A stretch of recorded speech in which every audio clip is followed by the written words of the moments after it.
retournons avec l'Égypte qui est une destination montante pour le tourisme médical attirant des patients du monde entier grâce à des traitements de haute qualité, des procédures avancées et des coûts abordables par rapport aux pays occidentaux. Et j'ai le plaisir d'avoir avec moi en ligne actuellement Dr Ali Kamel, conseiller du ministère de la Santé, qui va nous jeter la lumière sur ce sujet. Bonjour Dr Kamel Ali, bienvenue tout d'abord. Dr Ali Kamel et bienvenue bonjour, tout madame, d'abord. bonjour. Bonjour. Vous pourriez un peu hausser la voix parce que je n'arrive pas bien à vous entendre bien? Oui, je vous entends bien. Vous m'entendez bien, docteur Ali Kamel? Oui. Alors, tout d'abord, quels sont les principaux objectifs de l'État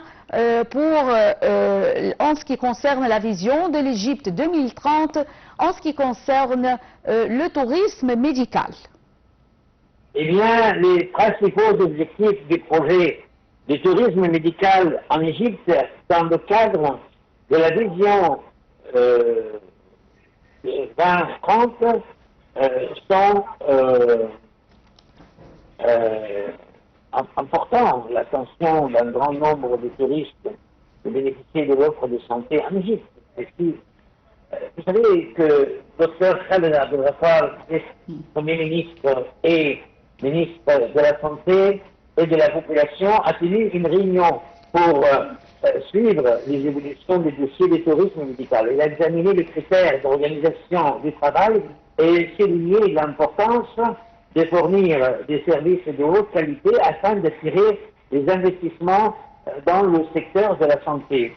Et bien, le ministre a affirmé le soutien de ce projet à Vision d'Égypte 2030, visant à faire du pays un centre régional et international pour le tourisme médical, en tirant parti de sa position géographique et ses compétences humaines.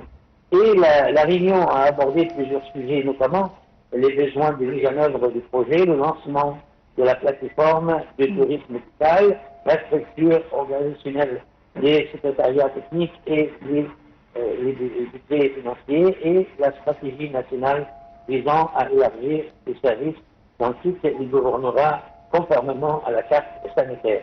Et je vous rappelle que monsieur le docteur Hossam Abdel Ghaffar, porte-parole officielle de monsieur le ministre, a précisé que le ministre a insisté sur la coordination avec les partenaires afin de localiser l'industrie du tourisme médical à travers des visions innovantes, renforçant le rôle de l'Égypte en tant que leader dans les soins de la santé et profitant de ses ressources touristiques diversifiées. Et on a assisté à la réunion du docteur Omar Setri, les anciens présidents de la commission du tourisme et l'aviation à la Chambre des députés, ainsi que le docteur Chourouk Zakir et le docteur Nada Tol, secrétariat des techniques de tourisme médical. Il faut dire que l'Égypte, grâce à sa position géographique, à ses compétences médicales, a pu donc avoir un centre régional de tourisme médical. Oui, la réponse oui. Et la nature de la plateforme électronique de tourisme médical qui les services offrira aux patients nationaux et étrangers et de nombreuses structures organisationnelles de la carrière technique dans le suivi et la mise en œuvre des projets sur le terrain et capital pour le succès de la mission.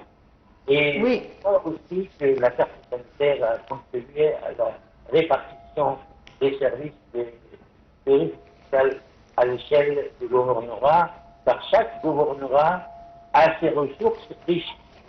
Je parlerai par la suite au Ouahat el-Bahriya, à Massa Matour, Kiwa et à Helwan, also, aussi, il y a les ressources de l'eau minérale, etc. Et je crois aussi que des volumes des investissements attendus dans le secteur est important et peut se répartir sur l'économie nationale. Donc, le docteur Rami Al-Mashak, vous savez, ministre de l'économie, fait un effort énorme pour faire en sorte que réformer le système économique en Égypte. Oui. La coordination entre le ministère de la Santé et les autorités touristiques et le secteur aérien facilitera bien sûr la mobilité des patients et des visiteurs. Vous savez, c'est Oui. très important.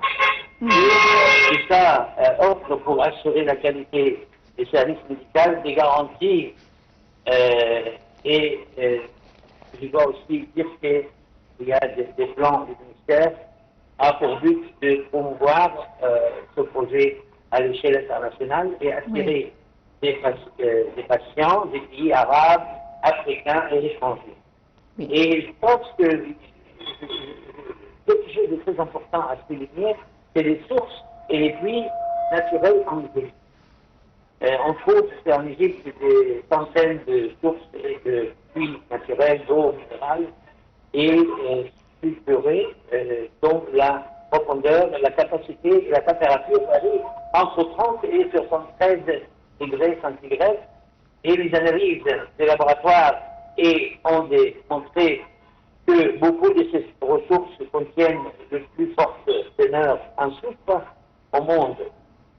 En plus de plusieurs sels minéraux et métaux thérapeutiques tels que le carbonate de sodium, le magnésium, le fer, et les mesures ont également montré que le degré de salinité de ces ressources naturelles est approprié à des fins thérapeutiques. Par ailleurs, l'Égypte dispose de nombreux puits d'eau potables, purs, exploités économiquement, et ces dernières années, sous un contrôle scientifique strict, garantissant la qualité et la conformité aux normes, la pureté, l'absence de parasites.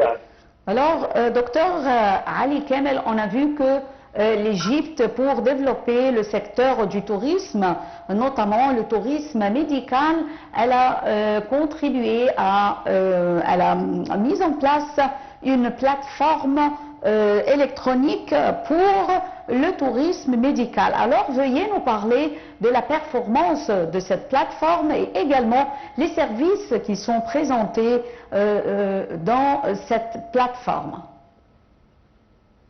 Eh bien, comme je vous l'avais déjà dit, donc il y a en Égypte des avantages comme des sables thérapeutiques. Par exemple, dans les lignes de sable contiennent des proportions clés et bénéfiques d'éléments radioactifs naturels. Et la thérapie par l'entraînement du corps ou la partie douloureuse pendant une durée déterminée a donné des résultats remarquables dans le traitement de plusieurs maladies rhumatismales comme la polyarthrite rhumatoïde, les douleurs réalisées aux affections de la colonne vertébrale et d'autres douleurs chroniques que la médecine moderne a sélectionnées. Docteur Ali Kamel, nous vous remercions infiniment, mais je m'excuse pour cette interruption. Je tiens à vous remercier et nous avions avec nous en ligne Docteur Ali Kamel, conseiller au ministère de la Santé. Merci d'avoir été avec nous en ligne et on enchaîne avec le palais Safa à Alexandrie qui ressemble à un phare de la mer ou au gardien vigilant. Le palais a été construit en 1887 dans la zone de Ramla à Alexandrie, dans la région de Zizinia. Voyons ensemble le palais Safa. Le palais As-Safa est situé sur une haute colline surplombant